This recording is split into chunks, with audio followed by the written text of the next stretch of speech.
इस वीडियो में हम लोग पढ़ेंगे क्लास 10 मैथमेटिक्स एनसीईआरटी बुक का एक्सरसाइज 8.1 के कुछ क्वेश्चंस।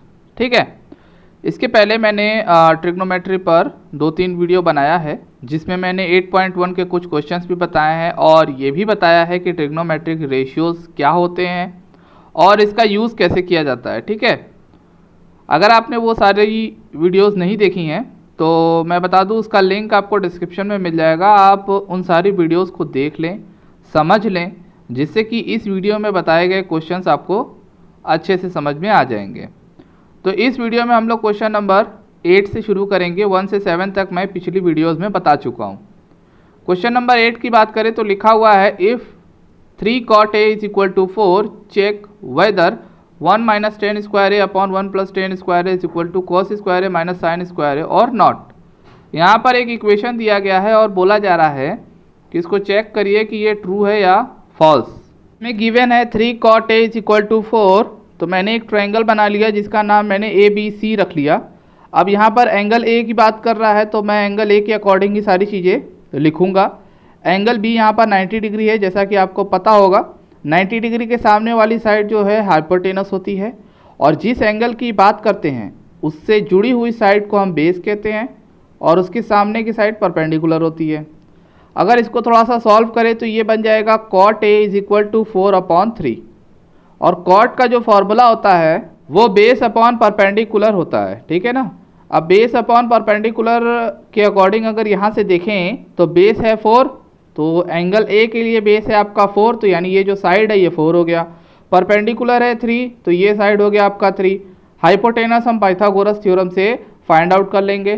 पाइथागोरस थ्योरम कहता है हाइपोटेनस का स्क्वायर जो होता है बाकी दोनों साइड के स्क्वायर के सम के बराबर होता है।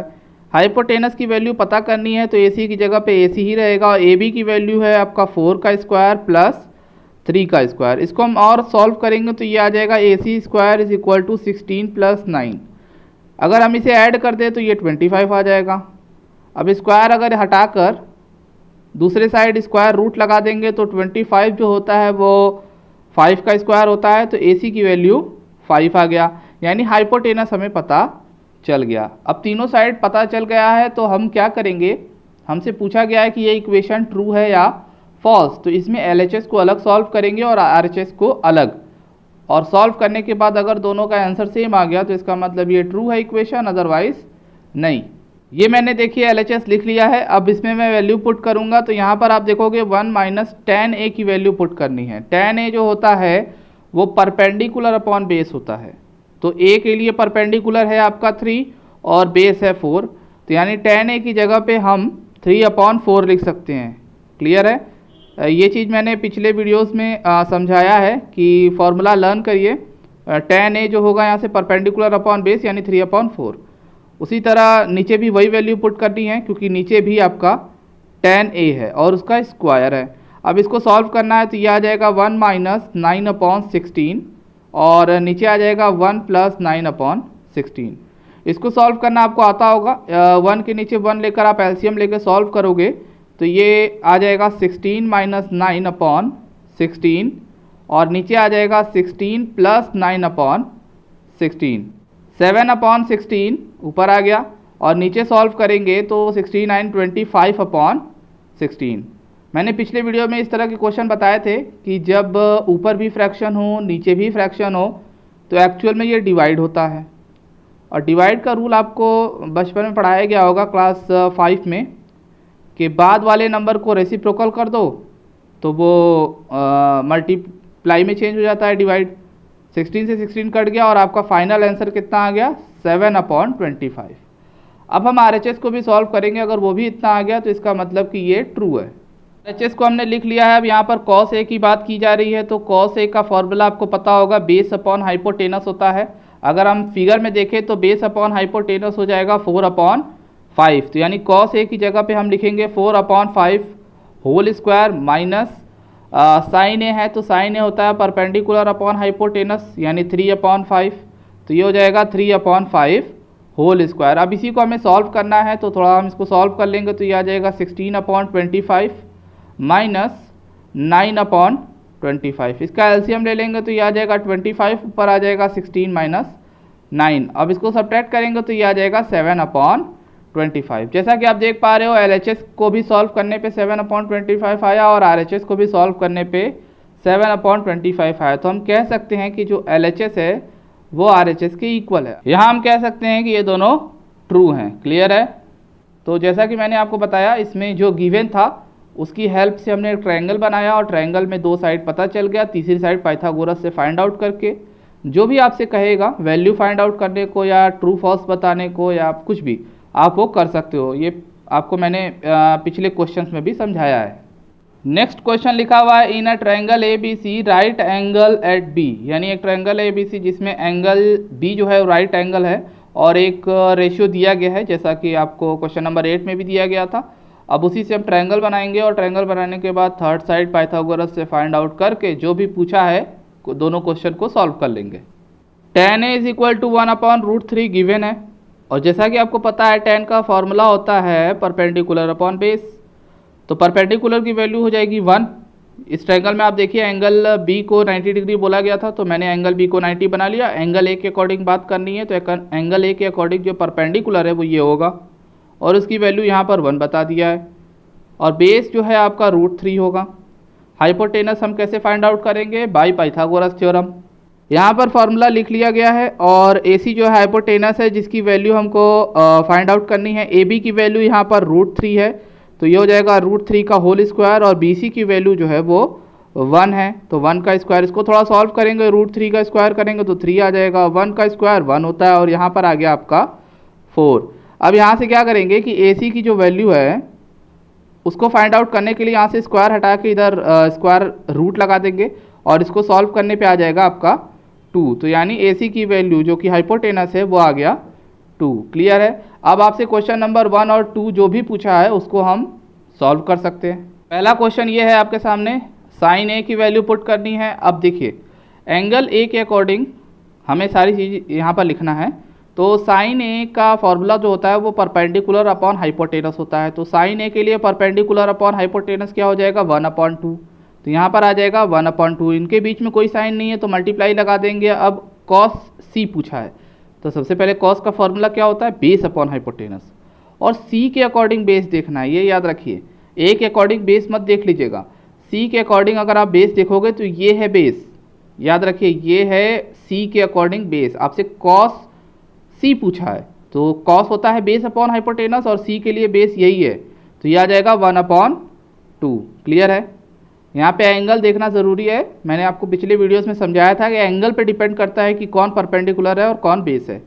तो यहाँ पर अब कॉस A की बात कर रहा है तो अब जैसा कि मैंने बताया कॉस का फॉर्मूला होता है बेस अपॉन हाइपोटेनस, लेकिन C के लिए ये बेस था और ये हाइपोटेनस था, लेकिन एंगल A के लिए जो है बेस ये है और हाइपोटेनस ये है। तो यहाँ पर हम कॉस A की वैल्यू लिखेंगे √3/2 मल्टीप्लाई साइन C पूछा है। साइन का फॉर्मूला होता है परपेंडिकुलर हाइपोटेनस।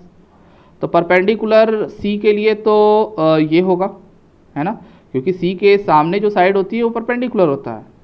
तो ये है परपेंडिकुलर और ये हाइपोटेनस। तो यहाँ पे आ जाएगा √3/2। अब इसको सॉल्व करना है तो 1/2 में 1/2 का मल्टीप्लाई कर देंगे तो ये आ जाएगा 1/4 प्लस √3 में √3 का मल्टीप्लाई कर देंगे तो ये आ जाएगा 3/2। 2 × 4। अब यहाँ पर हम एलसीएम लेंगे तो ये आ जाएगा 4। क्लियर है? अब हम इसको सॉल्व करेंगे तो ऊपर आएगा 1 + 3। ओवरऑल आ जाएगा ये 4/4। इसको कट करेंगे तो आंसर आ जाएगा 1।